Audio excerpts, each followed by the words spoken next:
Knight to e5. Queen to e5. That's totally barbaric. That's wizard chess, more brutal than your muggle chess. Alright, checkmate. I win, Mr. Weasley. Even wizard chess is no match for Beth Harmon.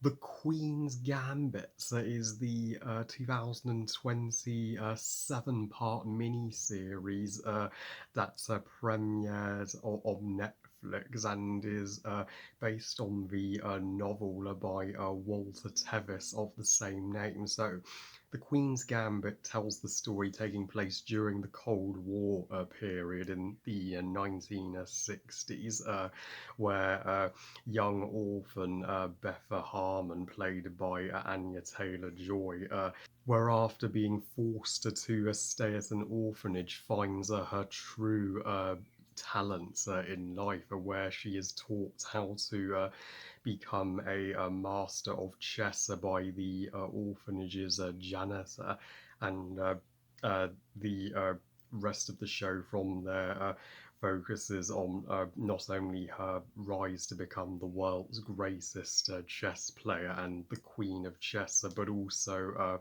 her personal life, like her relationship with her adoptive mother and her love life. Now, this review was ever so kindly requested by one of my uh, awesome subscribers and pals on social media, Frozenfan I. So, buddy, that this review is for you. I hope you enjoy it. And this is his favourite show of all time. So I can see why. So I will give you my most honest review possible. I can't promise. I can't promise I will say that this show is flawless because I personally don't think it is. But that says, I will agree that the Queen's Gambit is the queen bee of anything solely based on chess, and it well and truly deserves all its hype and reputation as being one of the quintessential Netflix shows. And it's a sin that Anya Taylor Joy didn't receive an Academy Award for her portrayal of Beth Harmon, as even though the Oscars don't apply to TV shows, as Gandalf would say, well, they should, because and this performance from Anya Taylor Joy confirmed her as one of my all-time favourite actresses. She is one of the uh, most talented young actresses working today. Period. And this show is Beth Harmon's coming of age story. This is how you write a phenomenal female character with real growth. So Anya Taylor Joy, you are mesmerising, and I am beyond hyped to see how she does in Edgar Wright's upcoming movie Last Night in Soho, because she is on a freaking roll with her career, uh, and we see Beth's transformation from childhood to womanhood, and how she became the first major female chess celebrity in the chess community, and chess is my favorite board game of all time. It's uh, one of the most important games ever created, because the formula of chess, a a a a battle of strategy to either win or lose, applies to all games, even PS4 video games. There's You need to have a strategy if you want to beat the game. So so the laws of chess can be found in all games, and and I never thought anything would get me this invested or hooked into chess. I can see why this show dramatically increased public interest in the game. I may order a chessboard for Christmas in my stocking after this show, and the chess matches in this show are by far the most gripping in any media.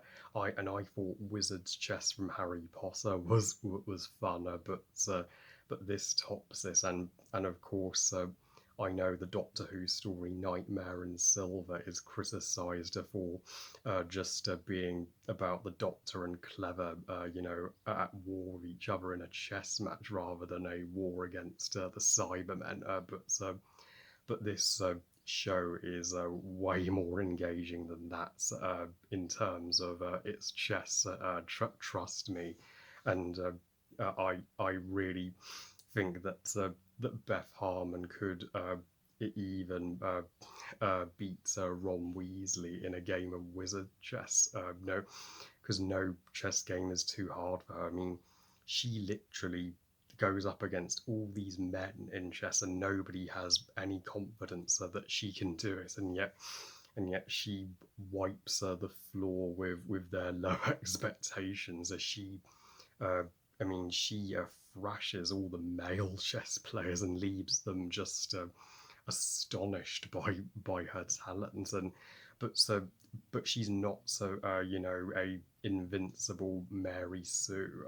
Far from it. So there is one point in the show where she loses, and when she loses, like she's taken a bullet. You feel the devastation inside her after all of her hard work, and she starts drinking and smoking more, and taking more pills. You so so she does have moments where she's at her lowest low, so that where she falls, so that she can learn to pick herself up.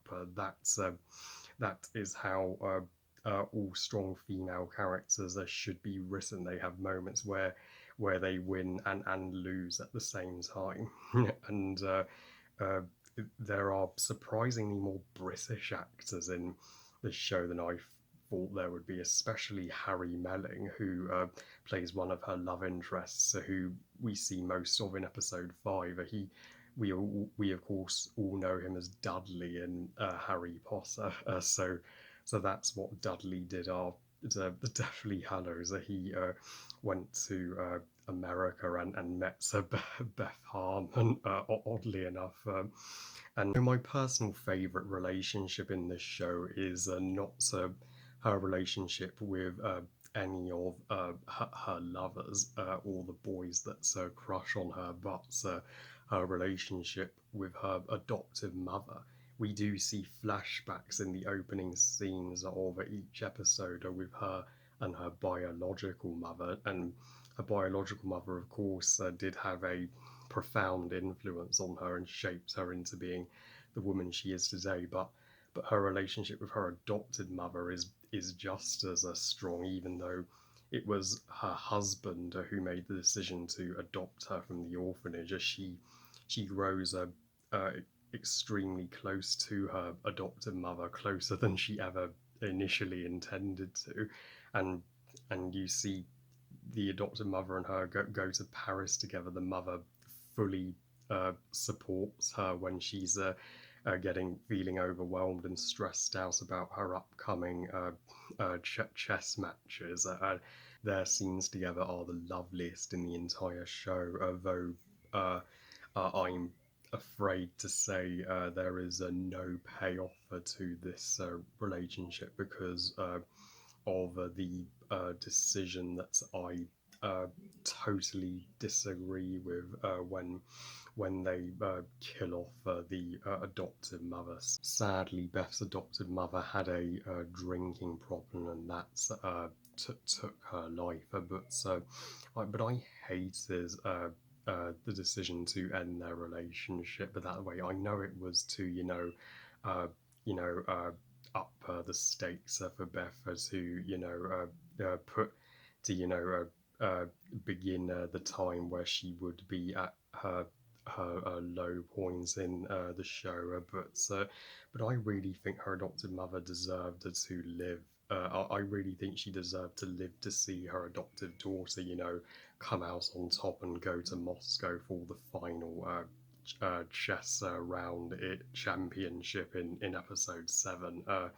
As so so for that reason, I cannot call this a perfect show. My other incy bincy gripe would be the pilot episode would probably be the weakest of the show due to Anya Taylor Joy not being in it. So, but that's the one reason. But the child actress that portrays Beth does a nearly as a great job as Anya, but once Anya comes in, that is when the show fully finds its mojo, and episodes 2 and 3 would perhaps be my very favourites, as they are the ones that focus on the mother and daughter bond most of all, and her best friend who she makes that's the orphanage is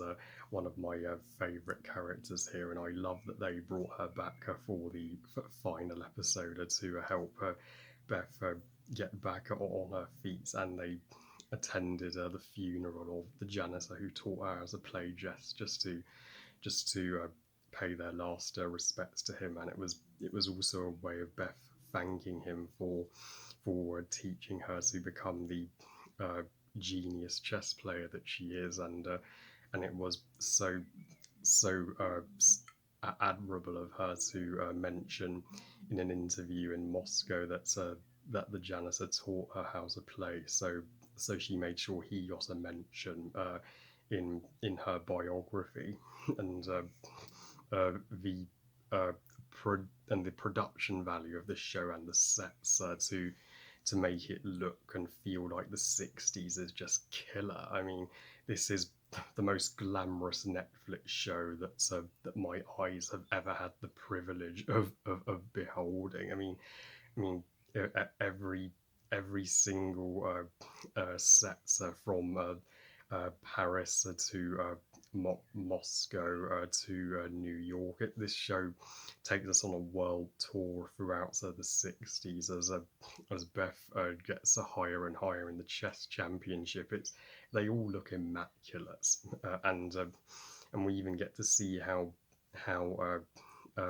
papers and shops looked at that time. So it's a in-depth history lesson on the 60s and the Cold War.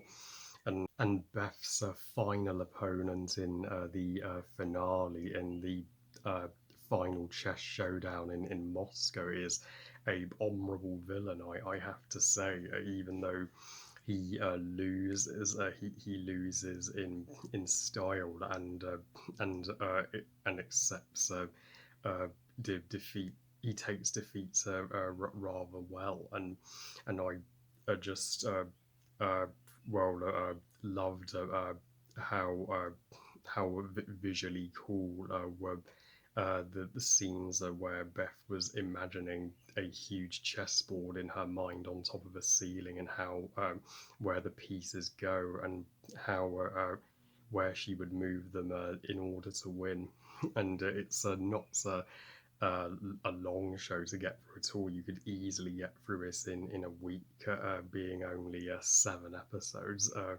So overall, the Queen's Gambit is a pretty awesome and glamorous show, and it is a practically so overall, The Queen's Gambit is such a awesome and glamorous show that will make me appreciate chess more than ever now, going forward in life. And if I had to rank the 7 episodes now, they would be episode 1 at the bottom, then episode 5 and 6. Yeah, those episodes where she's grieving her adoptive mother, and when she's just hanging out with her boyfriends were the weakest and slowest for me, and uh, episode 7, and then episode 4, even though I hate the ending of that one. And then episode 2 and 3 would be tied as my favourite. I give the Queen's Gambit 4 stars out of 5. Great show. So yeah, extra special thanks once again to Frozenfan for requesting this review. So sorry if this review is more nitpicky than you hoped it would be, buddy, but I hope I still made my point that I still, by all means, love the show. Heck, I rated it my second highest rating. Well, I love you guys. Thank you for watching. I hope you guys enjoyed this review. And what are your thoughts on the Queen's Gambit? And what's your favourite Anya Taylor Joy performance? Please comment and let me know. Please like this video and subscribe. Please follow on Twitter and on Instagram.